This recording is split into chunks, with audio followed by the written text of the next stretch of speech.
Jesus. Amém e graças a Deus. Amém, irmãos? Amém. Nós estamos estudando o Evangelho de Lucas. Vamos abrir em Lucas capítulo 17. Nos últimos encontros nós refletimos um pouco a respeito do reino de Deus. E vimos isso em outras passagens das Escrituras. Hoje eu gostaria de voltar novamente para o capítulo 17 de Lucas e darmos continuidade ao nosso estudo sequencial desse Evangelho. Temos já há algum tempo nos debruçado nele, pela graça do Senhor, manuseado e aprendido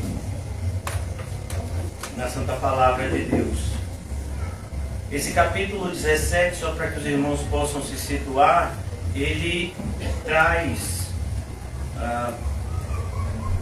alguns acontecimentos que parecem que estão soltos uns dos outros, mas que, se olharmos com a ótica correta, vamos perceber que todos eles estão interligados. Primeira passagem do capítulo 17, perdoemos, a primeira passagem do capítulo 17, ela fala de como é inevitável o tropeço, como é inevitável o fato de que a nossa imperfeição atrapalhe-nos na caminhada da fé. E por conta disso, a necessidade do perdoar. E Jesus então fala do perdão.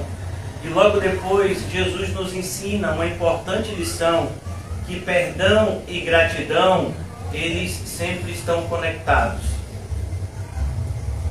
Os leprosos que foram curados e que apenas um volta, o que Jesus nos ensina nesse acontecimento é justamente o fato de que muitos recebem dádivas do Senhor, mas nem todos têm um coração grato. A sanguessuga, ela tem dois nomes: dá. Infelizmente a igreja, a dita instituição religiosa, a igreja evangélica, ela tem sido infestada com esse espírito maligno de sanguessuga. As pessoas estão sempre atrás de alguma dádiva de Deus e rotulam isso de bênção.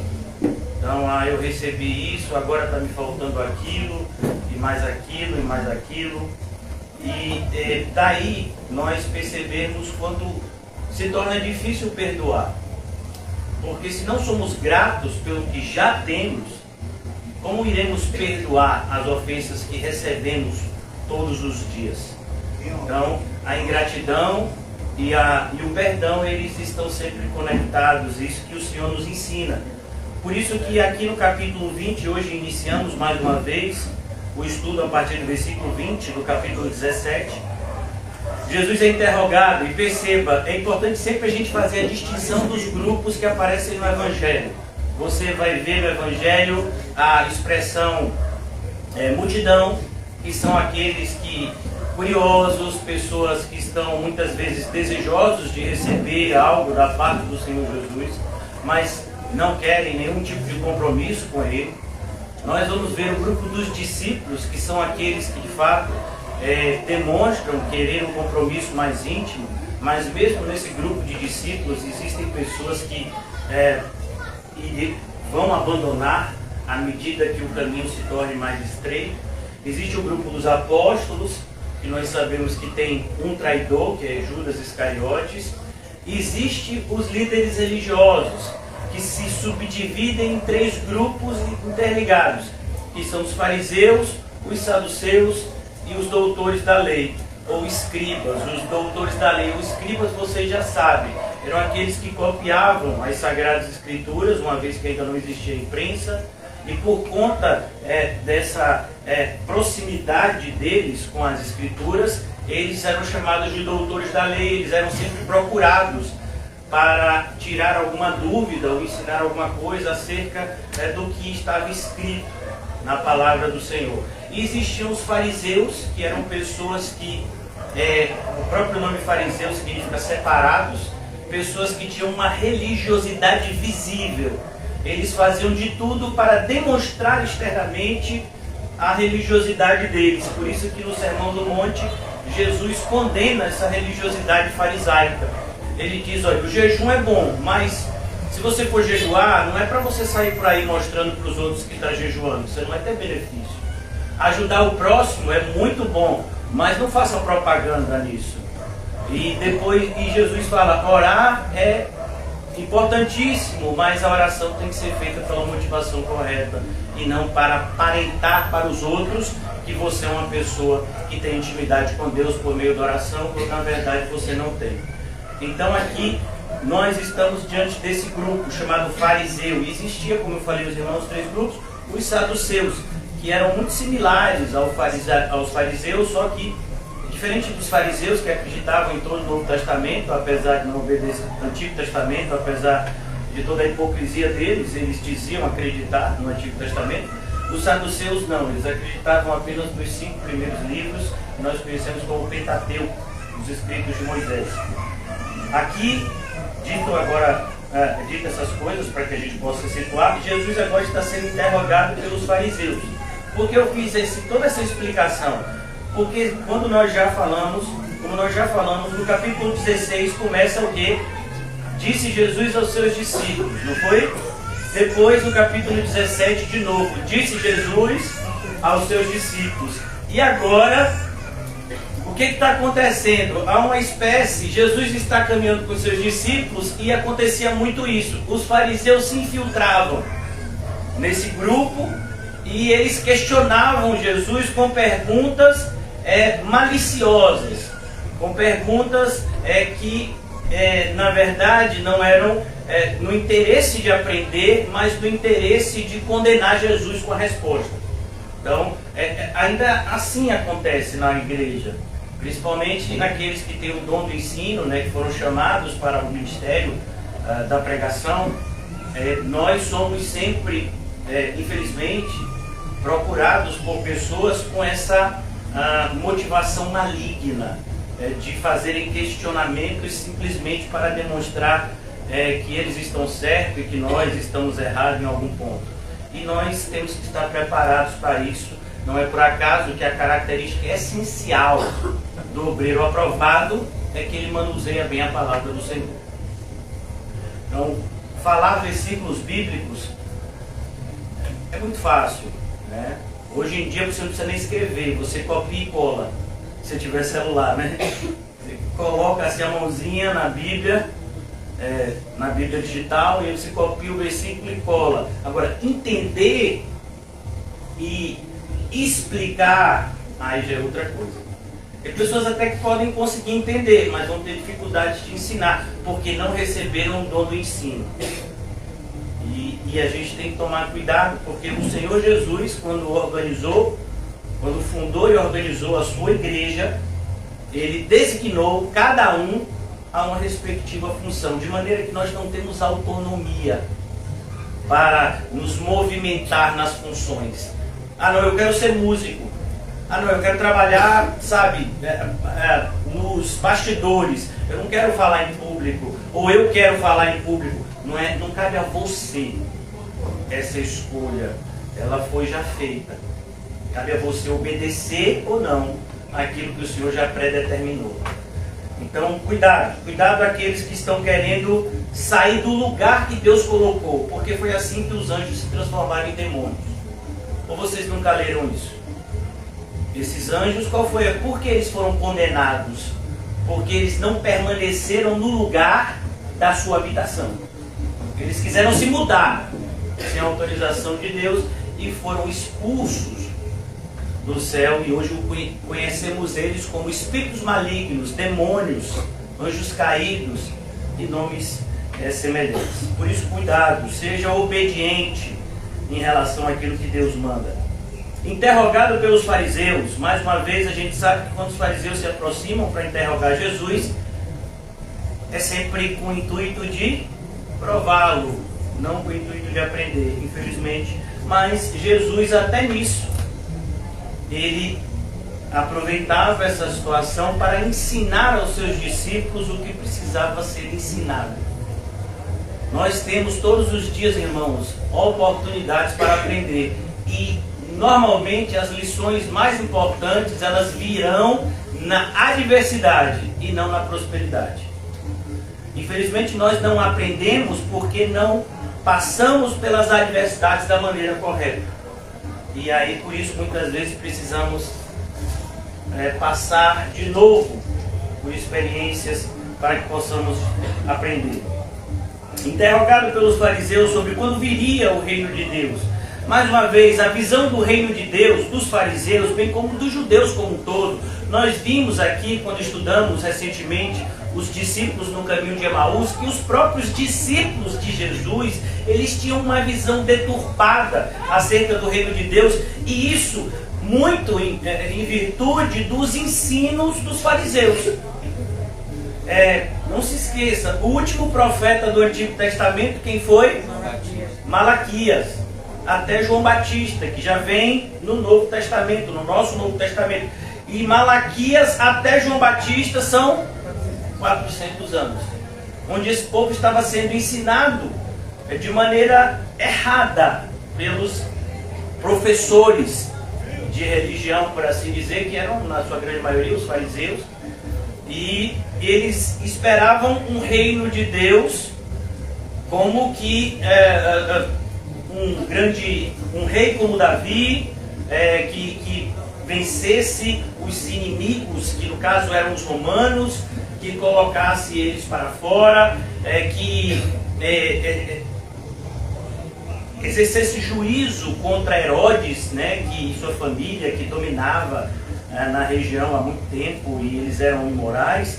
Mas Jesus sempre deixou de maneira muito clara que não era esse o propósito do Messias, que o reino não era algo a ser vivido como experiência meramente terrena, mas é algo que transcende a experiência terrena.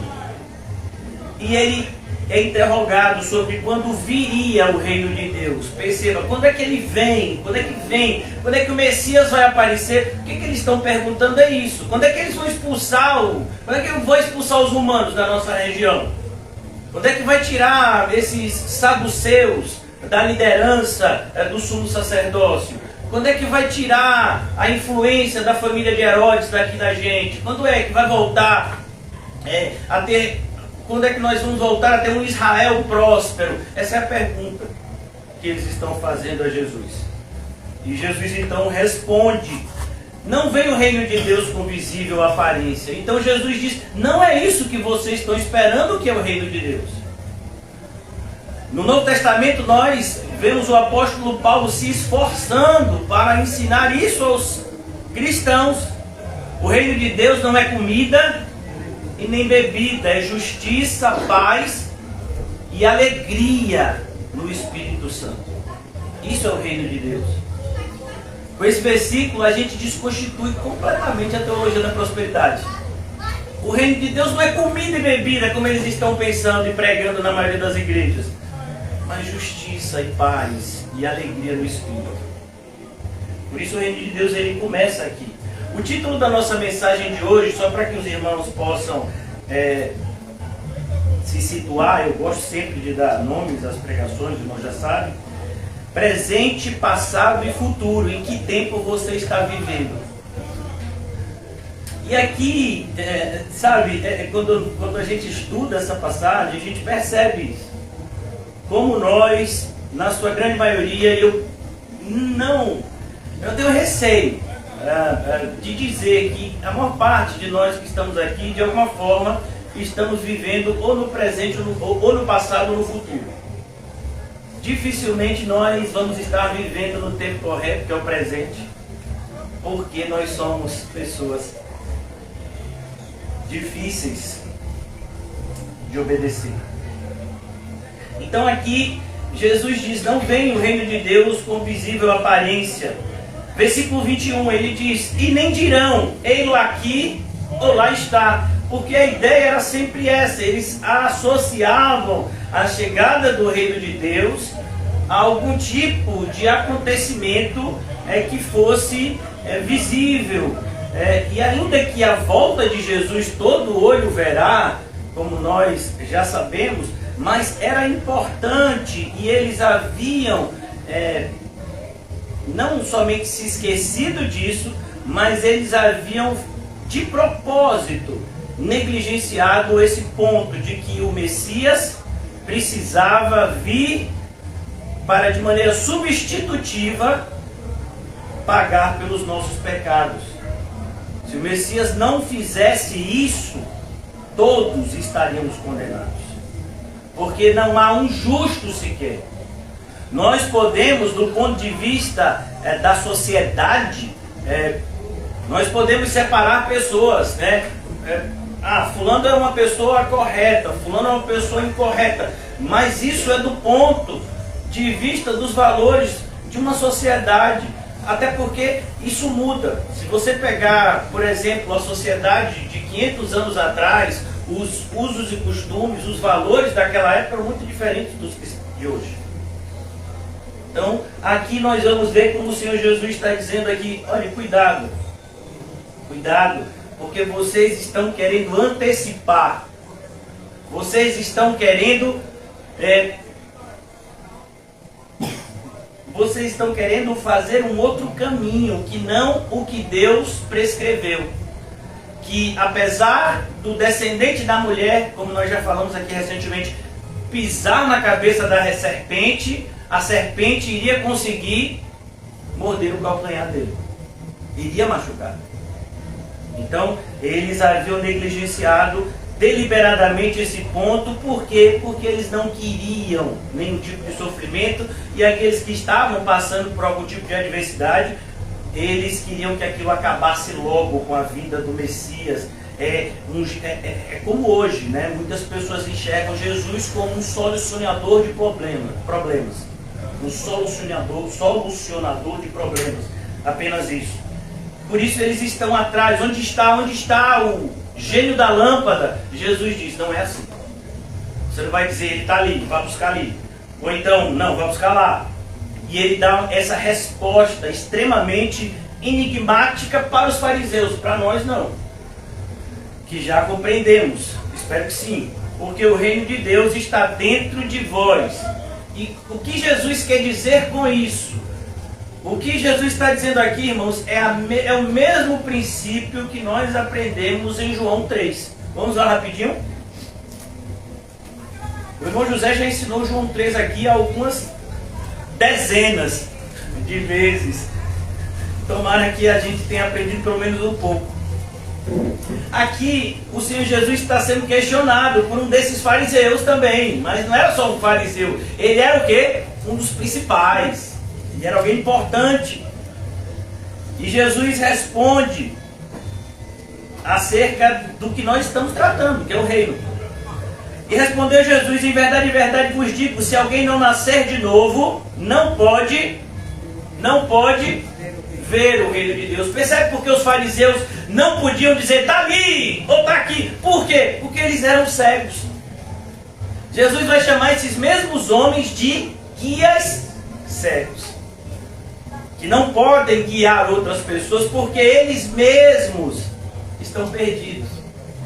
E aqueles que os seguem estarão debaixo da mesma sentença de condenação.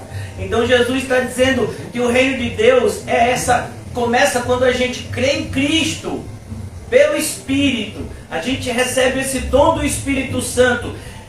Deus começa a viver em nós pelo Espírito Santo. Nós nos tornamos um templo vivo do Espírito de Deus. E o reino de Deus começa. De maneira que, como Jesus vai falar nesse mesmo Evangelho de João, aquele que crê nele não morre. Lázaro, de Lucas 16, ele não morreu. Ele morreu do ponto de vista humano, mas do seu ponto de vista pessoal, não. Ele fechou os olhos, quando ele viu, tinha o quê? Uma comissão de anjos. Eu fico imaginando Lázaro, assim, para quem é essa comissão? Porque ele era uma pessoa tão desprezada. E de repente tem uma comissão de seres assim, angelicais. Deve ser alguém importante que morreu aí, para esses anjos virem. Não, Lázaro, é para você, vamos para casa. E é isso que acontece em Lucas 16. Num abrir e fechar de olhos. Porque o reino de Deus já havia começado no coração dele. Porque ele acreditava em Cristo. Porque ele seguia as pegadas de Cristo. E aí então Nicodemos faz essa pergunta que a gente já sabe: como pode? Como pode um homem nascer sendo velho? Não pode isso. Por quê? Porque ele não conseguia enxergar. Quando uma pessoa não tem o Espírito Santo, ela não entende as coisas espirituais. E a Bíblia se torna um livro como qualquer outro, e não uma palavra viva como de fato ela é. Como um homem pode nascer sendo velho? Pode porventura voltar ao ventre materno e nascer segunda vez? Respondeu-lhe Jesus: em verdade, todos vocês sabem que quando há uma repetição, em verdade, qual é a palavra? Amém. Jesus está dizendo amém, amém. E isso é o quê? É um chamativo. Está querendo chamar a atenção. É como esse marca-texto de Calmon. Então Jesus disse assim: pegue o seu marca-texto e grife agora o que eu vou falar. Porque isso vai ser fundamental para você entender o demais, o que está por vir. E ele diz: em verdade vos digo, quem não nascer, olha uma condicionante, quem não nascer da água e do Espírito não pode entrar no reino de Deus. E aqui, irmãos, por incrível que pareça, a gente vai perceber essa mesma ordem em Atos 2. Vamos lá rapidinho, só para que vocês possam entender o que está sendo escrito aqui. Atos capítulo 2, o apóstolo Pedro, ele prega o primeiro sermão da igreja e pessoas ficam impactadas com aquele sermão, quase 3.000 pessoas, e elas ficam agora se questionando o que elas devem fazer. Elas acreditaram no que Pedro falou. E elas queriam saber, sim, e agora? Eu quero obedecer a Jesus, o que eu devo fazer? Versículo 37 de Atos 2. Ouvindo estas coisas, eles sentiam o seu coração compungido e perguntaram a Pedro e aos demais apóstolos: o que faremos, irmãos? Respondeu-lhes Pedro: arrependei-vos. Arrependei-vos. E cada um de vós seja batizado em nome de Jesus Cristo para a remissão dos vossos pecados, e recebereis o dom do Espírito Santo. Você está vendo a mesma lógica? Aquele que não nascer da água e do Espírito. Jesus já estava apontando: quem se arrepende de verdade deseja evidenciar isso. A profissão de fé é o batismo.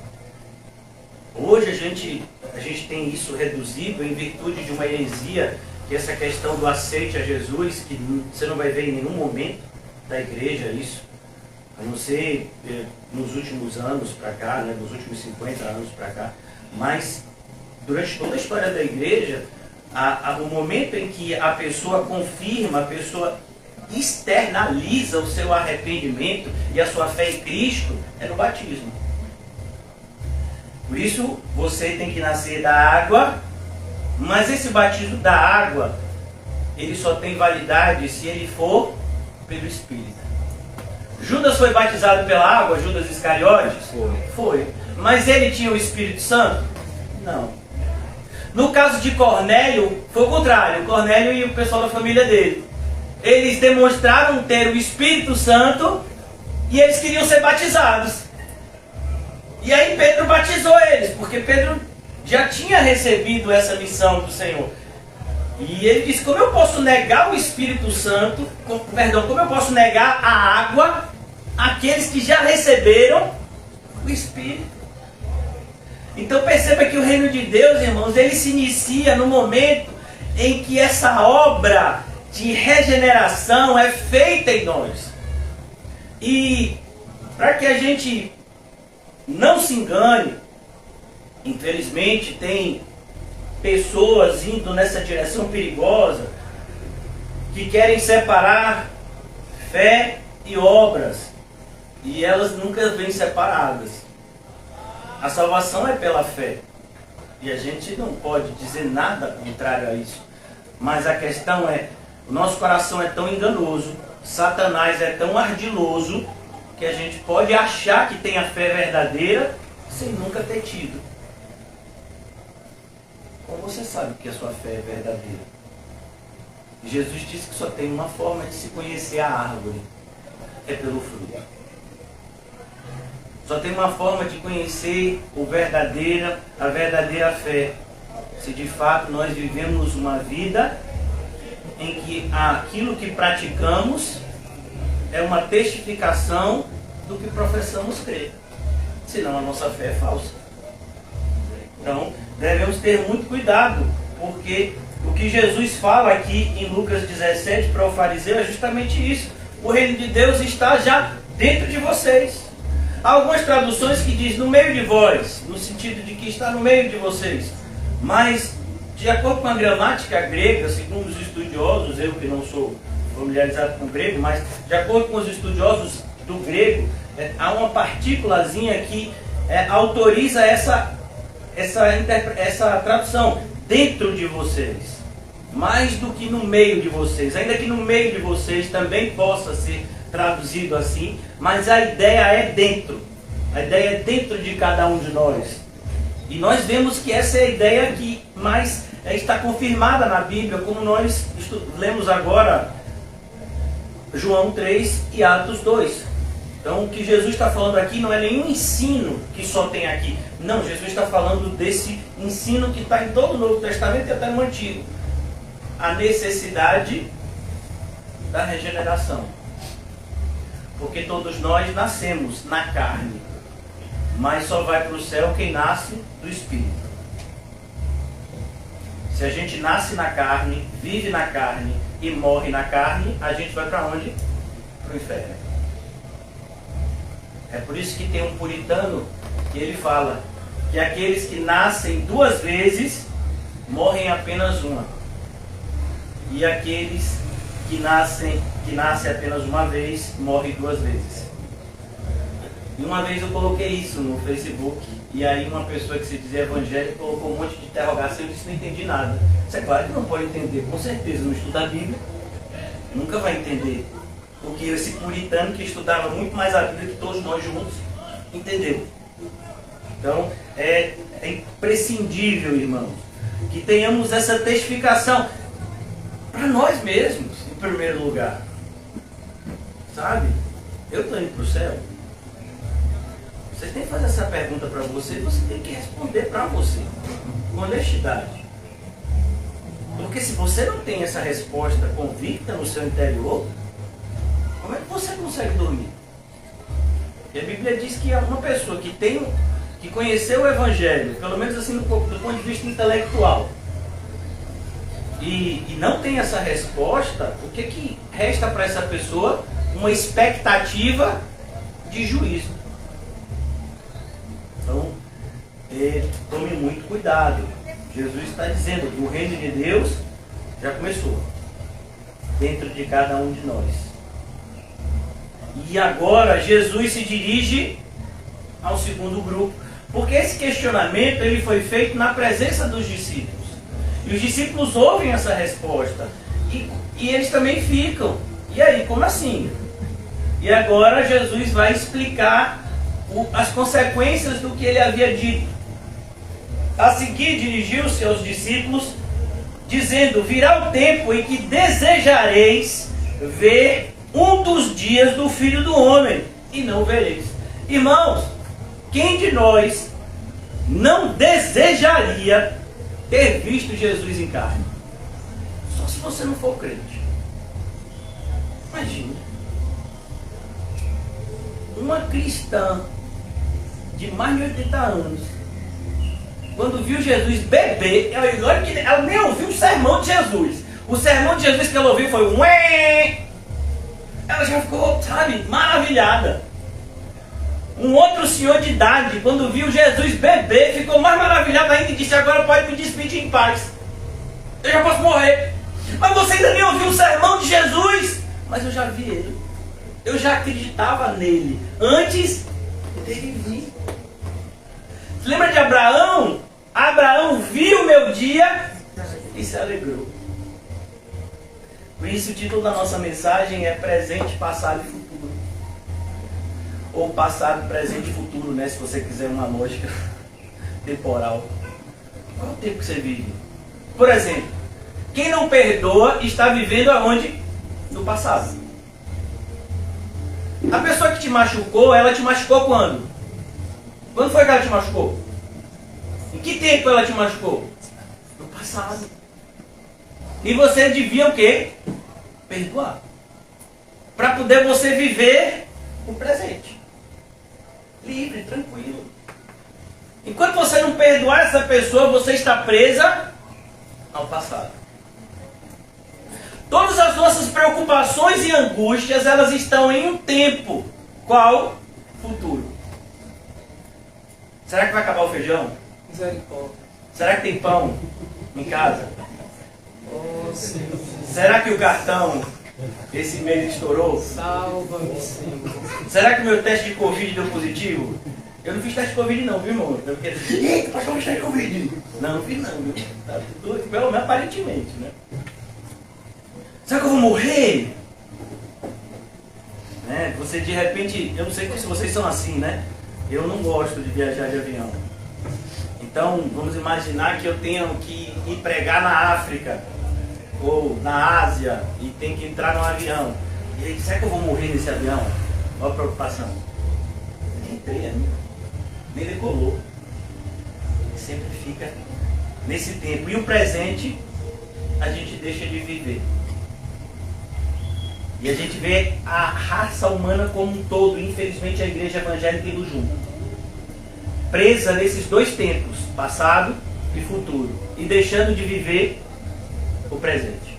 É por isso que ninguém tem tempo para nada, para Deus. Porque está vivendo no passado e no futuro. Por isso que Jesus nos chama a atenção. Vocês não estão entendendo o presente. Vocês estão vivendo um tempo que nunca mais se repetirá. Um tempo que os reis e profetas que vieram antes de vocês desejavam. Abraão desejava ver esse dia. Davi desejava ver esse dia. Ninguém profetizou tanto desse dia como o profeta Isaías. E ele desejava ver esse dia. Mas ele não viu. E aquelas pessoas estavam ali pertinho de Jesus. Um chega pertinho de Jesus e diz: Mestre, fala aí para dividir minha herança. Rapaz, é Deus que está ali. Está precisando dividir a herança. Nossa, Senhor. É como, por exemplo, a gente está aqui na igreja. É um momento único do nosso dia. A maior manifestação da presença de Deus na terra é o ajuntamento dos seus regenerados, que a gente chama de igreja. Então, se você acha que no seu quarto em secreto, orando, você vai ter uma manifestação de Deus maior do que em um culto bíblico, você não entendeu a Bíblia. Infelizmente. A vida de oração em particular é importantíssima. Sem ela você está morto espiritualmente. Mas se você não entendeu a importância desse momento aqui, o que você faz no quarto em secreto pode ser qualquer coisa, menos oração. Porque quem ora lá no quarto em secreto se alegra nesse momento aqui. Porque vê esse momento aqui como uma resposta de oração do que ele pediu no quarto em secreto. O que foi que Moisés pediu ao Senhor? Senhor, mostra a tua glória. Foi o que ele pediu em oração? E a glória do Senhor manifestada na nossa igreja. E você não está vendo isso aqui? Então você está onde? Em que tempo você está? A gente fica preso e não aproveita o que Deus tem nos dado. Abra comigo rapidamente na carta aos Efésios.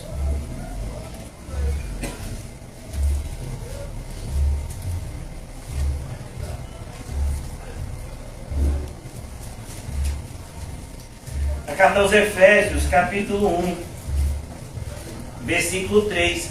Aqui é uma resposta para quem chegou aqui hoje achando que está faltando alguma coisa na sua vida.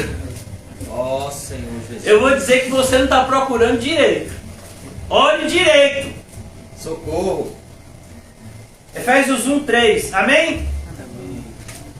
Bendito Deus e Pai do nosso Senhor Jesus Cristo, que nos tem abençoado com toda sorte de bênção espiritual nas regiões celestiais em Cristo. Então o Senhor tem o quê? Ele já nos abençoou. De maneira que, se você olhar na sua sacola direito, não está faltando nada. É porque você não está procurando direito. Sabe aquela sensação que quando você esquece alguma coisa, você perde alguma coisa? Vamos imaginar, você perdeu uma chave. E aí você diz assim, mas eu tenho certeza que eu botei a chave embaixo desse negocinho aqui, dessas uvas de mentirinha aqui. Só que você, de repente, você foi olhar, só que quando você foi olhar, você olhou e não olhou direito. Aí você acha que não está mais aqui, aí você procura em todo lugar, deixa eu olhar direito. Aí quando você levanta mais, aí está aqui, onde eu achava que estava. Mas eu pensei que não estava. Por quê? Eu não procurei direito. Então é mais ou menos assim a nossa vida. Às vezes a gente está procurando uma série de coisas fora de Cristo, quando tudo que a gente precisa está em Cristo. É verdade. Assim como nos escolheu nele antes da fundação do mundo. Jesus escolheu você, não foi antes de você nascer, foi antes da fundação do mundo. Antes de existir Adão e Eva, ele disse: fulano de tal vai congregar na CCVE e vai ter que aturar aquele pastor que eu separei para a CCVE. Aleluia. O Senhor me escolheu para ser pastor daqui antes da fundação do mundo. Aleluia. E para vocês congregarem aqui antes da fundação do mundo. Oh, glória. Aí chega a gente e diz: não, mas eu acho que está tudo errado. Antes da fundação do mundo. Essas ajudas que a gente quer dar a Deus, né? Para sermos santos. Ele escolheu a gente para ser o quê? Santos. Não foi para ser mundano, não. Socorro. Para sermos santos e irrepreensíveis perante Ele. Então o que importa, irmãos, é o que Deus pensa de você. Mas deixa eu dizer uma coisa para aqueles que dizem, né, que Deus... O importante é o que Deus pensa de mim, certo? Mas se Deus vê que você é uma pessoa que anda nos caminhos dele, com certeza a face dele vai resplandecer sobre a sua. Eu não estou dizendo que as pessoas vão te aplaudir e nem te apoiar, porque o que foi que aconteceu com Estevão depois de pregar o sermão lá diante do Sinédrio? Ele foi apedrejado. Mas as pessoas que apedrejaram ele, quando olharam para Estevão, viram a face dele como a face de quê? De um demônio? Foi isso que está na sua Bíblia? De um anjo. Eles mataram Estevão, mas eles estavam vendo ali diante deles uma testificação de que Deus era na vida deles. Por isso tome cuidado. Quem me julgará é o Senhor. E você não tem medo disso? Você devia ter. E uma das evidências é o relacionamento que você tem com seus irmãos em Cristo. Porque deixa eu lhe dizer, quando o Senhor separou a gente para ir morar no céu, Ele nos separou como família. Quando Jesus estava pregando, Maria, né, a sua mãe, seus irmãos e irmãs bateram na porta, chama Jesus, Jesus disse: não, é minha mãe, os meus irmãos e irmãs são aqueles que ouvem e obedecem. Quando Jesus nos ensinou a orar, Ele disse: vocês vão orar, Pai meu, nosso. É importante que como cristãos tenhamos sempre essa visão coletiva, de que nós não caminhamos sozinhos sobre a terra. Ainda que a salvação seja algo individual, nós percorremos o caminho que leva ao céu como uma caravana, com irmãos e irmãs que morarão na eternidade junto conosco. E devemos valorizar essa graça que nos foi dada, porque só o Senhor sabe como seria se estivéssemos sozinhos nessa caminhada. Por isso que Ele nos separou, irmãos e irmãs, para que nós ajudássemos e fôssemos ajudados, e em tudo fosse Deus glorificado. Ainda aqui, irmãos, na carta aos Efésios, se você está achando que a sua vida está muito difícil e ainda não entendeu o momento que você está vivendo agora, Eu quero ler para você uma passagem. Na verdade é uma oração de Paulo. Eu não sei se vocês já se atentaram, que essa é uma das frases mais longas de toda a Bíblia. Do versículo 15 até o versículo 23 do capítulo de Efésios, você não vai ver ponto. Você só vai ver vírgula. E eu não vou dar aula de português, até porque eu não sou tão bom em português. Mas nós todos sabemos que o ponto, ele encerra o quê? Uma oração. Quando não tem ponto, significa que a pessoa está falando ainda a respeito da mesma coisa. E aqui a gente vê uma frase imensa de Paulo, que começa no versículo 15. Por isso também eu, tendo ouvido a fé que há entre vós, no Senhor Jesus, e o amor para com todos os santos, não cesso de dar graças por vós, fazendo menção de vós nas minhas orações, para que o Deus de nosso Senhor Jesus Cristo, o Pai da glória, vos conceda espírito de sabedoria e de revelação no pleno conhecimento dele. Amém? Você sabe o que Paulo está falando aqui? Espírito de sabedoria e revelação no pleno conhecimento dele. É você não somente compreender a Bíblia, mas saber ligar cada passagem bíblica à pessoa de Cristo e ao cumprimento daquilo que ele veio fazer. Iluminados os olhos do vosso coração. E coração tem olho? Tem. O espiritual tem. Para saberes qual é a esperança do seu chamamento. Você foi chamado. Mas foi chamado para quê? Qual é a esperança do seu chamamento? A salvação, irmãos. A esperança do nosso chamamento não é a ausência de sofrimento. Não é uma vida fácil, muito pelo contrário. Os avisos são em outra direção. Eles são chamados para viver em Cristo, padecerão perseguições.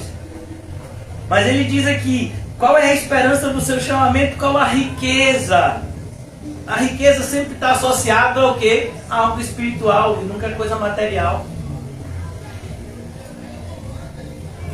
Nos dias de hoje, nós nunca vimos tantos ricos pobres. Como assim, pastor, um rico pobre? É aquele que só tem o dinheiro. Que se tirar o dinheiro, ele não tem mais nada. Qual é a suprema da grandeza do seu poder para com os que cremos? O poder opera pela fé, com os que cremos. Segundo, a eficácia. O que é uma coisa eficaz? É uma coisa que dá certo. Eficácia fala de você atingir um objetivo. Então, segundo a eficácia da força do seu poder. O poder do Senhor é sempre eficaz. Eu vou dar um exemplo. A Bíblia diz que a palavra nunca volta vazia. Mas como assim? A gente já pregou para mais de 1000 pessoas. E talvez menos de 20 creram de verdade. Então a palavra só se cumpriu na vida desses 20, não. Se cumpriu na vida dos outros 980 também. É cheiro de vida para alguns e cheiro de morte para outros. É mensagem de salvação para uns e é mensagem de condenação para outros. Se cumpriu. Tanto na vida daquele que é salvo, quanto na vida daquele que é condenado. Você foi notificado. O qual exerceu ele em Cristo, ressuscitando dentre os mortos e fazendo sentar à sua direita nos lugares celestiais, acima de todo principado e potestade, poder e domínio, de todo nome que se possa referir, não só no presente século, olha o tempo, presente, passado e futuro aqui, não só no presente século, mas também no vindouro. Então, se você está preocupado com o seu futuro, não fique. Porque o Jesus que está caminhando com você no presente, estará caminhando com você no futuro. E eu estarei com vocês até a consumação dos séculos. Pastor, eu estou muito preocupado com minha vida amanhã. Eu sei que hoje o Senhor me deu muitos livramentos. O Jesus que andou com você hoje, Ele vai estar do seu lado amanhã. Por que você está preocupado? E pôs todas as coisas debaixo dos pés. Os nossos maiores problemas são como poeira debaixo dos pés de Jesus. E para ser o cabeça sobre todas as coisas, o deu a igreja. E por que as pessoas falam tão mal da igreja? Se Jesus vive nela, se Jesus é um com ela, por que não se separa o corpo da cabeça? Onde opera o poder do Senhor por meio da igreja? Essas pessoas que dizem, o Senhor me disse para eu fazer carreira solo. A gente já viu algumas pessoas andando no nosso meio com esse falso ensino. E pôs todas as coisas debaixo dos pés, e para ser o cabeça sobre todas as coisas, o deu. Ele deu Cristo a quem? A igreja. A qual é o seu corpo. Nós somos o corpo. A plenitude daquele que a tudo enche em todas as coisas. Por isso, quando você for falar da igreja, cuidado. Nada é mais santo do que ela. Porque ela e Cristo são um. É por isso que Jesus está falando. Agora voltando para Lucas 17, eu não vou me prolongar muito. Lucas 17. Jesus está olhando para os seus discípulos e está dizendo, virá um tempo em que desejareis ver um dos dias do Filho do Homem e não vereis. Você sabia que vão ter momentos em que você vai dizer, meu Deus, como eu queria ouvir de novo o Sermão do Monte que o irmão pregou. Como eu queria alguém para me evangelizar. Como eu queria ter ido para o estudo de segunda-feira. E tantas segundas-feiras eu podia ir, mas eu não fui.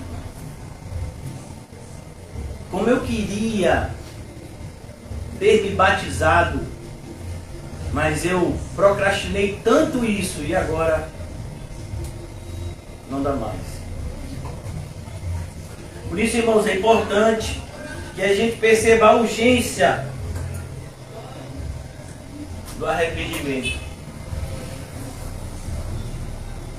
e da externalização dele. Porque todo arrependimento verdadeiro grita. Como assim, pastor? O arrependimento grita? Vou dar um exemplo de um arrependimento que grita. Eu não vou abrir lá para não tomar o tempo dos irmãos, mas vocês que já viram aquele filme Atos dos Apóstolos, se não viu, tem que ver, irmãos, é muito bom. Porque além de você ver o filme, vai te ajudar muito na compreensão do livro, né, do Atos dos Apóstolos. E é um livro, na verdade, né? Porque ele vai lendo o livro e mostrando cenas. Então é muito bom. Veja esse filme-livro. Tem a passagem do eunuco. O eunuco tinha feito uma viagem de milhares de quilômetros até a sua terra, da sua terra até Jerusalém. E quando ele chegou lá em Jerusalém, não encontrou ninguém. E olha que ele tinha dinheiro, viu? Ele não encontrou ninguém para ensinar para ele o ensino correto. Tudo que ele conseguiu, pelo fato dele ter dinheiro, porque naquela época isso não era barato, ele conseguiu comprar um livro, não a Bíblia toda, mas ele conseguiu comprar um livro da Bíblia, que foi o livro de Isaías. E aí ele volta com a sua caravana. Vocês já viram no filme, né? Aquela caravana, né? O pessoal levando ele. Ele era uma pessoa de posses. E ele volta, e nesse interregno que ele está voltando, o Senhor dá uma missão a Filipe. E diz, ó, você vai lá conversar com esse homem. E como você vê que é uma coisa bem única, foi só Filipe, não foi outra pessoa, porque era uma coisa bem única. Porque depois que Filipe completasse a missão, Filipe instantaneamente iria estar com outros irmãos em outro lugar. Até hoje, os homens, os físicos, principalmente uma área da física, se eu não me engano, chamada física quântica, eles estudam essa questão de teletransporte, né? De você pegar uma coisa aqui e transportar para aqui. E a gente vê isso acontecer na Bíblia.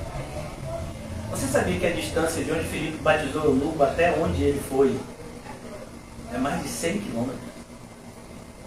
Ele não foi andando e nem voando. Porque seria interessante, né? Um anjo pegou Filipe, saiu levando ele, né?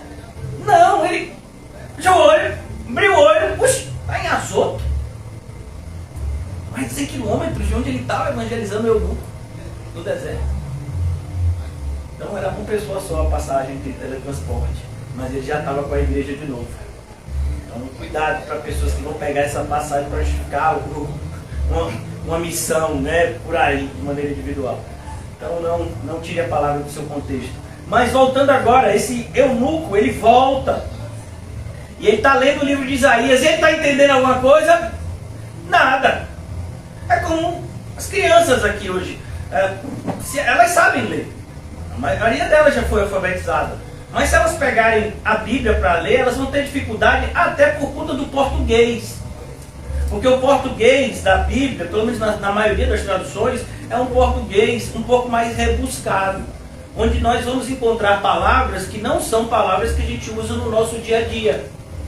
E aí a gente vai ter que ter um dicionário. Tem gente que chama de dicionário de pai dos burros. Mas não é, porque o pai dos burros é Deus também, porque foi Deus que criou todas as coisas. O dicionário é apenas um orientador de palavras. Aí você vai lá, o que significa essa palavra aqui? Aí está lá escrito. Então, precisa de alguém que ensine não só o significado da palavra, mas o que a palavra significa naquela frase. Então aqui, o eunuco está voltando, ele está lendo o livro de Isaías e Filipe ouve do Espírito dizer o quê? Segue essa caravana. Aí ele segue a caravana. E ele está ouvindo, esse homem lê em voz alta. Aí ele diz, vem cá, você está entendendo o que você está lendo? Qual é a resposta? Como eu vou entender se ninguém me ensina? Olha o pessoal que diz, mas eu estudo minha Bíblia, mas eu sou uma de oração no meu quarto. Como você sabe que você está orando certo? Como você sabe que você está entendendo o que você está lendo? Então, o Filipe evangeliza, apresenta, mostra, não, é isso mesmo que você está lendo, eu vou explicar o que você está lendo. E aí mostra Jesus lá em Isaías. E aí, o que o eunuco faz? Levanta a mão e aceita Jesus? Não. Eu quero ser batizado. Mas Filipe não era apóstolo. Filipe não era nem diácono. Diácono. Era evangelista. E evangelista não é um termo formal como se usa hoje. Evangelista é aquele que evangeliza. É você, é eu, é qualquer um de nós, como cristão. Todos somos evangelistas. E Filipe disse, vem cá, se tem água ali e você está arrependido aqui, eu rumo água a você agora. E ele batizou o eunuco na mesma hora. A pedido de quem? De quem? Do próprio eunuco. Então a gente percebe hoje que muitas pessoas que dizem, mas eu estou tão arrependido, é o mesmo arrependimento de Esaú. Eu estou arrependido. Mas eu estou arrependido porque você deu a bênção para o meu irmão e não pode vir para mim agora. Mas se o Senhor tivesse me abençoado em vez do meu irmão, tinha arrependimento certo. E tem mais, vou matar ele e a bênção vai passar para mim. Esse foi o arrependimento de Esaú e ele chorou. Se fosse nos nossos tempos, talvez Esaú fosse um ator da Globo. Porque ele chorou. Num arrependimento falso. Muitos de nós ficamos emotivos quando ouvimos determinadas coisas, mas em absoluto, isso não significa que estamos arrependidos. Arrependimento fala invariavelmente de uma mudança de comportamento. Olha, irmãos, eu não sei vocês, mas eu sempre fico impactado. E eu não me canso de repetir, sabe? Eu vou repetir e quem não gostar, me perdoe, né? Mas eu fico impactado. Hoje vai ter um jogo de um time de futebol aqui perto. O jogo é 9h30 da noite. Eu estava vindo para a igreja 6h30. Já tinha gente indo para o jogo. Esse pessoal tem um comprometimento com um time de futebol que a gente não chega nem perto com Cristo. Não é assustador? E o time ainda pode perder hoje. Pastor, o senhor tá... Eu não, meu filho. Até porque o que eu disser aqui não importa não. O que vale é a palavra de Deus. E essa pessoa tem um comprometimento comprometimento. E ele fecha a camisa. Você pensa que o pessoal vai assim de qualquer jeito? Não, é de camisa. E se lançar um outro uniforme, eles compram. Porque tem que ser um uniforme mais novo. Para mostrar o time, o amor que eles têm pelo time de futebol. E a gente sendo crente. Onde é que está o seu cristianismo? Porque daqui eu não estou vendo. Não, mas cristianismo não se mostra assim. Não se mostra. Então você nunca leu o livro de Tiago, porque Tiago diz que o cristianismo de verdade ele tem que ser visível. Você tem que ser tão crente por dentro que do lado de fora dá para a pessoa ver. Mesmo que você quisesse se esconder, você não conseguiria. Isso é um crente por dentro. É como um vulcão em erupção. Não dá para você botar de novo aquelas larvas para dentro. Está lá, é um cristão. Ele quer falar de Cristo, ele quer viver Cristo, ele quer demonstrar Cristo. Ele é crente. E quando ele evangeliza alguém, ele fica mais alegre do que quando a torcida vê um gol do time. Porque está alegre assim, rapaz, porque eu evangelizei para a glória de Deus.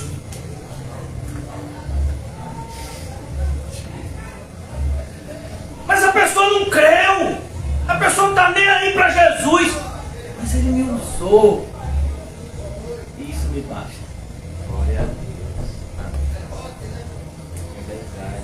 Esse vaso de barro imprestável, Deus quis usar. Você não se alegra com isso, irmãos? Ele vai ficar buscando alegria. Onde? É verdade, Senhor. Fala, Senhor. Então aqui ele diz: virá o tempo em que desejareis ver os dias dos filhos do homem. Tem um filme que, assim, é muito do cão. Pense que eu comecei a ver esse filme, eu estava engateando no evangelho, assim, eu achei assim maravilhoso. Não sei se alguém já ouviu falar desse filme, de um ator até famoso, Denzel Washington, o livro de Eli. Fala da última Bíblia que existe no mundo, e eu achava aquele filme, também uns crentes assim. E eu digo, eu vou ser assim também, vou lá com a peixeira, e quem vier aqui, eu tô cumprindo o caminho do Senhor, vá. Eu vi, rapaz, aquele filme não tem nada de cristão. E no final, é mais assustador ainda, eu tive a oportunidade de ver esse filme agora como crente. Eles terminam de escrever a Bíblia de King James, né, a Bíblia do Rei James, e botam do lado do Alcorão e do lado de outros livros de outras religiões. Eu digo, gente, como assim? É a mensagem do livro. É a mensagem do filme. Um lixo. Mas é um filme de ação, então a gente gosta. Onde aparentemente Deus protege o mocinho dos bandidos, mas aí você descobre que o mocinho é bandido também. Ele matava todo mundo. E os assassinos vão para onde? O inferno. E ele tinha zero arrependimento que ele matava. Foi para onde ele? Quando morreu. E a morte dele é até bonita no filme. Eu pensei até que ele era islâmico, porque botam ele para morrer como islâmico, né? A roupa que vestem nele. Então, a nossa falta de conhecimento bíblico, eu estou falando da minha experiência, faz a gente ver um filme desse completamente diabólico e achar que é de crente. E se emocionar. E dizer, tá vendo aí, crente é isso. Ninguém valoriza a Bíblia. Mas a Bíblia é um livro massa. A Bíblia não é um livro massa. A Bíblia é a palavra de Deus. E outra coisa, a Bíblia não tem que ser usada por você. É a Bíblia que tem que te usar. Porque ela é viva e eficaz. Não é você que pesa a Bíblia, é ela que pesa você. Não é você que escolhe o que quer acreditar na Bíblia, é ela que demonstra se você é um escolhido. E a gente percebe como o nosso relacionamento com a Bíblia é tão raso, que a gente não valoriza, que a gente vive um momento da história em que cada um de nós aqui tem a oportunidade de ter uma Bíblia no colo. E o que a gente faz com isso? É porque eu não tenho tempo para ler, pastor. Eu queria ter mais tempo. Presente, passado ou futuro. Que tempo você queria? Então, sabe, irmãos, a gente não valoriza o presente e por conta disso o nosso futuro vai ser consequência do presente, que não está sendo vivido da maneira correta. Se a gente não estiver plantando o correto, o que é que a gente vai esperar do futuro? As consequências do erro do presente. Uma má plantação vai trazer o quê? Uma colheita ruim. Então, é importante que a gente entenda o tempo que a gente está vivendo. E por que o senhor não passou logo? Porque eu quero mostrar para você que tempo a gente está vivendo. Eu já vou concluir aqui nesse versículo. Qual é o tempo que a gente está vivendo? De abrir várias passagens, mas eu vou abrir uma que os irmãos conhecem bastante. Mateus 28. Eu sei que todos vocês estão familiarizados com esse texto, mas eu quero que vocês recebam ele essa noite de uma maneira que talvez nós, eu me incluo, nunca tenhamos recebido. Mateus 28, 18. Jesus, aproximando-se, falou-lhes, dizendo: toda autoridade me foi dada no céu e na terra. Então, assim, se você tem alguma desculpa para não fazer a vontade de Deus, a sua desculpa caiu. A casa caiu. Ah, não vai dar para fazer porque vai acontecer. Não, a autoridade está na mão dele. Ele que lhe mandou fazer, então ele garante. Então, o que você não está fazendo? Ele garante. Toda autoridade me foi dada no céu e na terra. Mas e se o diabo vier atrás de mim? Quem pode mais, o diabo ou Deus? Quem pode mais? Pastor, você não tem medo do diabo, não? Olha, não vou. É claro que a gente tem receio. Mas a gente tem muito mais medo de Deus. Sinceramente, irmãos, eu tenho muito mais medo de ver Deus do que ver o cão. E se você não tem esse tipo de receio, eu acho que você não entendeu a Bíblia. O profeta Isaías viu a Deus e ele ficou com o quê? Com medo. O apóstolo João, que andou com Jesus aqui na terra, quando viu Jesus glorificado, ficou com o quê? Com medo e desmaiou. E aí como é que você tem mais receio das trevas do que da manifestação da luz, que é o que mais poderoso existe? Nada é mais poderoso que a luz. E ela afugenta todas as trevas. Por isso Jesus diz, versículo 19, ide. E por que a gente parece que ele disse, fique? Fique como você está. Seja quem você é. Não! Eu fico tão assustado e ao mesmo tempo tão triste quando vejo pessoas na igreja dizendo, mas pastor, eu sempre fui assim. E a minha resposta é, mas então você deveria parar de ser. Eu sempre fui tímido. Nunca consegui falar em público. E estou pregando para vocês hoje. Eu sempre fui uma pessoa de ficar, sabe, longe dos outros.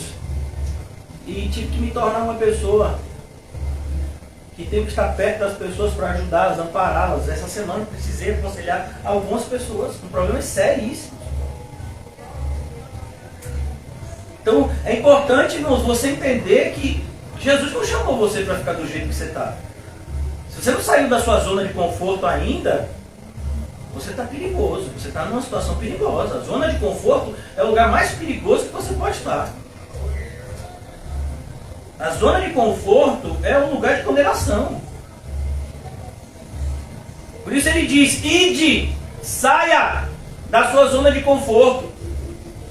Vai ser difícil ser cristão, vai ser difícil pregar o evangelho. Por isso que a frase anterior foi tão necessária. Jesus podia ter dito, o versículo 18, depois, vocês vão fazer isso e eu estarei com vocês, como ele diz.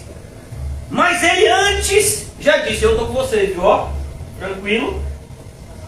Vou dar uma ordem para vocês, mas fiquem já tranquilo. Porque ele sabe como a gente é.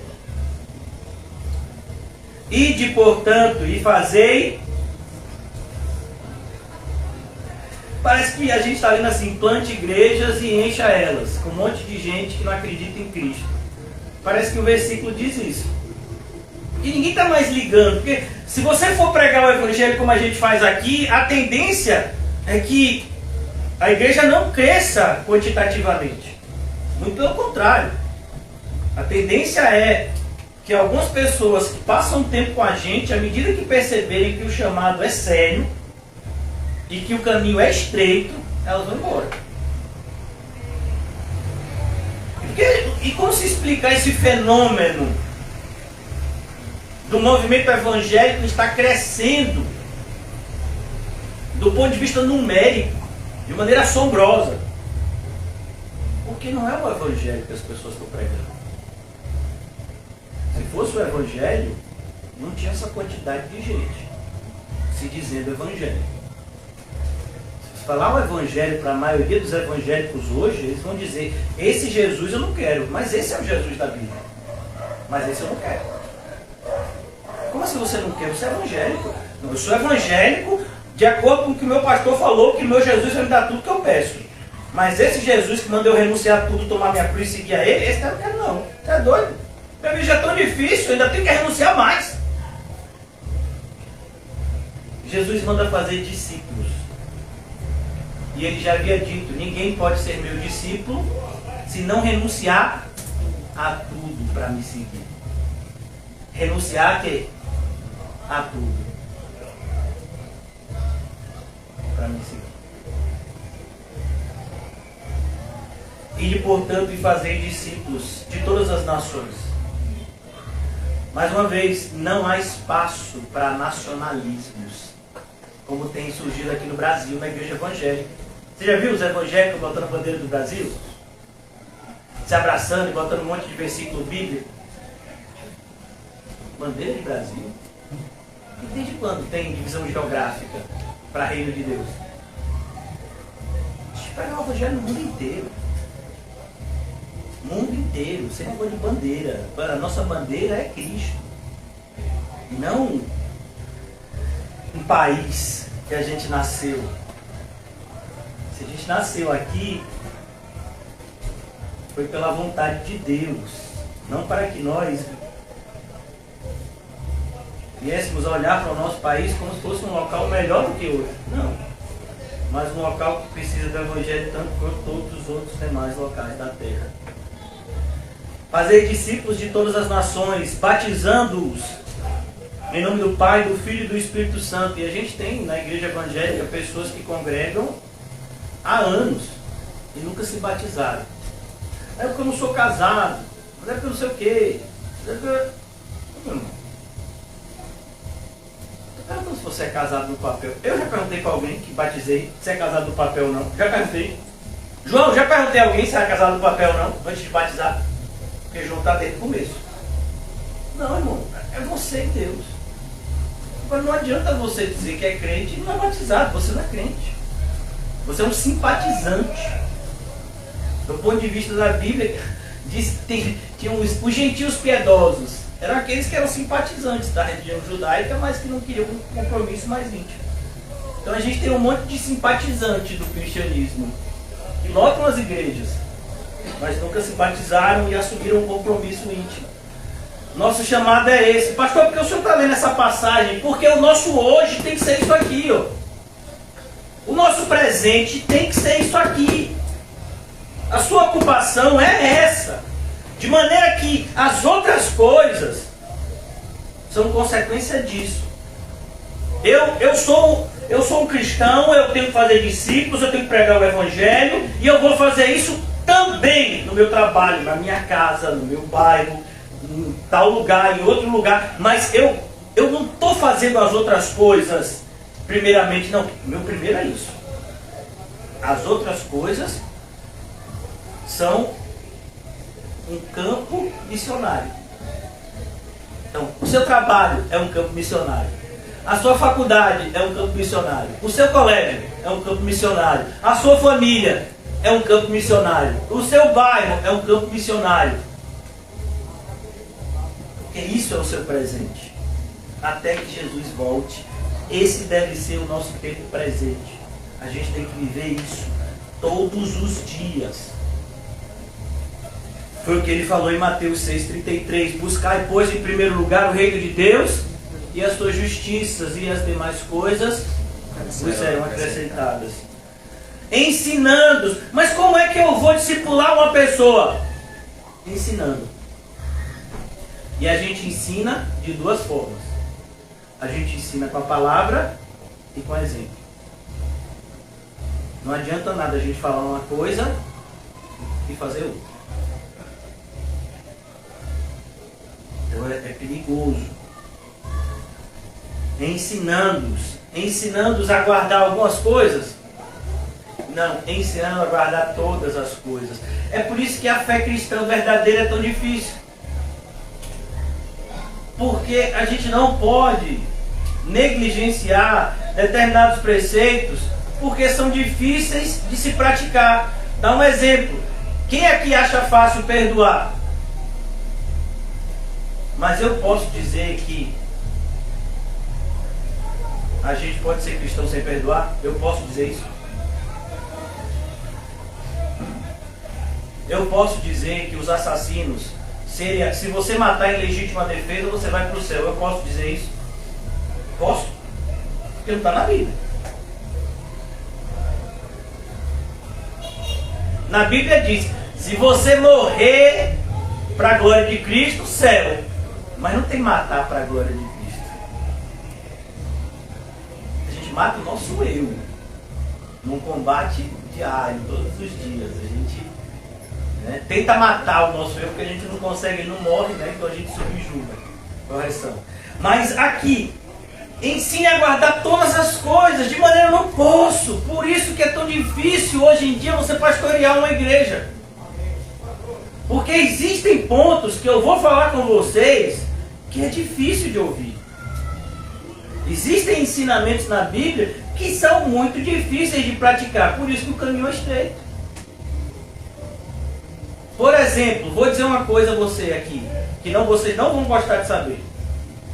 Vocês deveriam saber o nome de todos os irmãos que congregam aqui. E vocês deveriam orar por cada um nominalmente. E vocês deveriam se tratar com um amor visível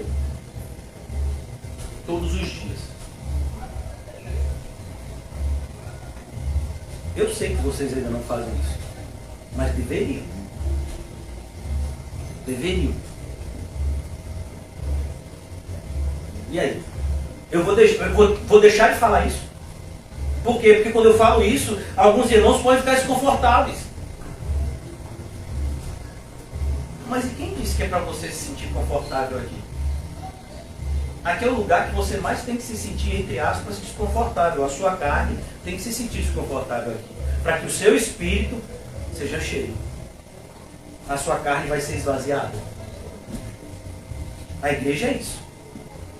Um lugar onde pela mensagem a gente subjuga a carne e alimenta o espírito. Para viver uma vida espiritual como devemos viver. Por isso você tem que guardar todos os princípios que a Bíblia ensina. E para que eu possa guardar, eu preciso aprender. E para eu aprender, eu tenho que dar prioridade.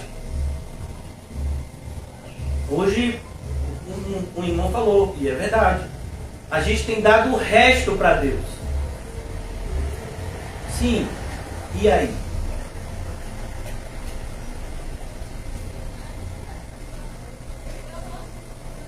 Admitir que falhou não salva. A Bíblia não diz todo aquele que confessa é perdoado. Sua Bíblia diz isso? A minha não. Todo que confessa e deixa alcança a misericórdia. Mas o que encobre as suas transgressões jamais prosperará. E infelizmente no nosso meio existem pessoas que têm tentado encobrir as transgressões. Mas assim, o problema não é eu ver. Porque se eu ver, eu vou falar. Mas o problema é que Deus vê. E você já sabe, porque já foi ensinado tanto por José quanto por mim, que tem um livro com o seu nome lá no céu, que diz tudo o que você fez, tudo que você não fez e deveria ter feito, tudo que você falou, tudo que você não falou e devia ter falado. Também isso é. Não, porque eu vou ficar calado, porque pelo menos calado eu não peco. Peca sim. Pecado de omissão. Você tem que ter muita vigilância para falar. Amém? Mas tem que falar. Porque se Deus quisesse que você fosse mudo, você nascia mudo. Se Ele te deu o dom da fala, é para você falar. Para a glória dele. Então não é assim. Então eu não vou falar e aí eu não peco. Foi assim que surgiram os monastérios. Sabia disso?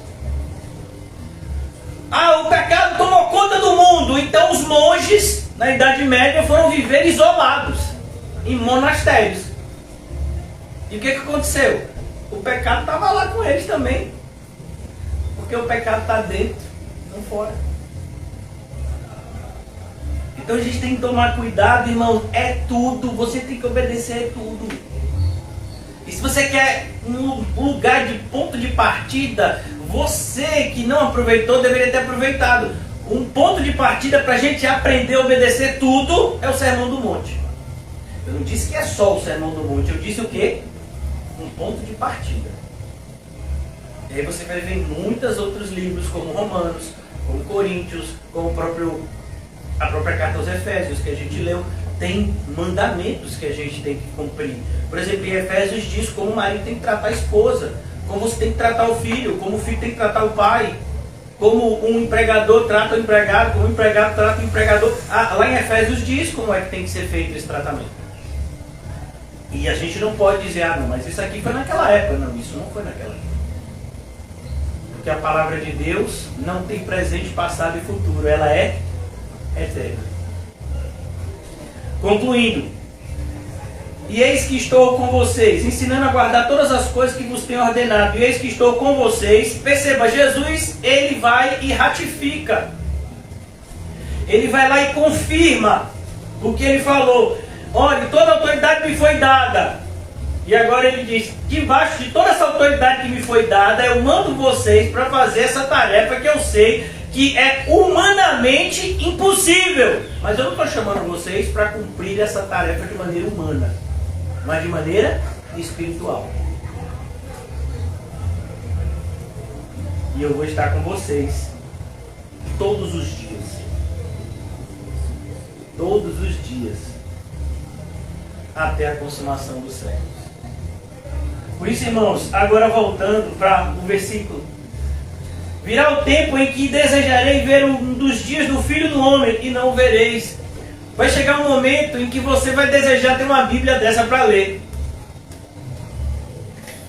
Teve uma época, não tem muito tempo, eu acho que eu nunca cheguei a comentar aos irmãos, foi uma coisa bem íntima, assim, minha, assim, medo. Eu comecei a ter um problema de saúde e minha vista começou a ficar turva. E eu fiquei com receio de ficar cego. Eu falei, rapaz, eu vou ficar cego. Como eu vou ficar cego, eu acho que eu vou poder ler mais a Bíblia. Eu fiquei com um desespero para ler a Bíblia. Acho que eu nunca li tanto a Bíblia quanto nessa época. Depois eu tive que fazer vários exames oftalmológicos, mas não, de cego você não fez ficar, por enquanto. Eu falei, rapaz, naquela época eu lia mais. Eu achava que ia ficar cego. Então a gente pensa que vai ter todo o tempo do mundo. Você não vai. Você deveria ter aproveitado melhor o seu dia. Você não fez isso. Mas você pode fazer a partir de agora. Você pode recomeçar. Tem uma frase que a gente repete, que eu acho que é de John Bunyan ou de C.S. Lewis, eu não sei. Né? Aquele que recomeça, ele está mais perto de chegar do que aquele que pergunta. A frase não é essa, mas o princípio é esse. Ele está mais perto de chegar no objetivo do que aquele que ainda continua no caminho errado. Então, o que adianta você dizer, eu sei que eu estou errado, mas assim, eu não vou mudar. Você tem que mudar. Recentemente eu conversando com uma pessoa, eu sei que eu estou errado, eu falei assim, e por que você está fazendo a mesma coisa? Sabe, é como você pega uma pessoa que está assaltando um banco, mas eu sei que eu estou errado assaltando o banco, e ela continua botando dinheiro na bolsa. Ou então uma pessoa que não pode comer açúcar, né? E aí você pega ela com uma lata de doce de leite na boca, comendo. E daqui, sujo. Aí, mas você comendo açúcar, não pode comer açúcar! E a pessoa diz, eu sei que eu não posso comer, homem. Você sabe que não vai, porque continua comendo. Eu tô vendo você comendo. Então, a igreja evangélica é isso. Aqui, principalmente, a gente tem que tomar cuidado aqui na nossa congregação, porque a gente está ouvindo a palavra de Deus, a mensagem pura, inalterada. Parece que a gente está assim, eu sei que eu não devia fazer isso, né? Mas não entendi. Quer dizer, você sabe e continua fazendo. Eu sei que eu devia perdoar, eu sei que eu devia amar, eu sei que eu devia ser mais generoso, eu sei que... Você sabe. Eu sei que assim o Espírito já falou comigo. O Espírito? Você continua. Que o Senhor nos ajude, irmãos, a viver o tempo presente. Porque deixa eu dizer uma coisa. O seu futuro e o meu, eu já sei. Todos nós vamos estar em Mateus 25. Eu não sei o lado que você vai estar. Eu sei o lado que eu quero estar. Mas eu sei que você vai estar lá. Até chegar lá, eu não sei o que vai acontecer com a sua vida, tem um bola de cristal. Mas a Bíblia me diz que você vai estar lá. E eu vi todas as pessoas diante do trono do Senhor. A minha pergunta é, você vai estar de que lado? Você já sabe o que está escrito em Mateus 25. Por isso é importante o que você vai fazer de hoje até o cumprimento de Mateus 25 vai dizer muito a respeito do lado que você vai estar. Ah, mas eu sou salvo! Ah, então você vai viver como salvo. E todo mundo vai ver isso. Porque não se acende uma luz e coloca debaixo do alqueire, mas se coloca no velador, para que ilumine toda a casa. Amado Deus, Pai do nosso Senhor Jesus Cristo, Rei da Glória, Pai nosso que estás nos céus, o teu nome é santo, e eu oro, Senhor, para que na tua palavra, como o Senhor Jesus orou por nós sejamos santificados. Que possamos sair dessa noite convictos de que fomos transformados pela manifestação do Teu Espírito na pregação da Tua Palavra. Não nos deixa, Senhor, como diz o nosso irmão Tiago, agir como aquele que olha no espelho e logo depois se esquece da imagem que viu. Mas que sejamos prudentes, como aquele que constrói a sua casa sobre a rocha. Ele ouve e pratica. E ele não precisa temer tempestade alguma, porque uma casa que está edificada sobre a rocha, ela não será abalada. Que seja assim a vida de todos nós, inclusive a minha, Senhor. Que sejamos ouvintes praticantes do Seu Santo Evangelho, que nos alcançou em graça. Em nome de Jesus, amém? E graças a Deus, saúdem-se mutuamente com um cumprimento santo e diga para você mesmo para onde você está indo. Pense direito.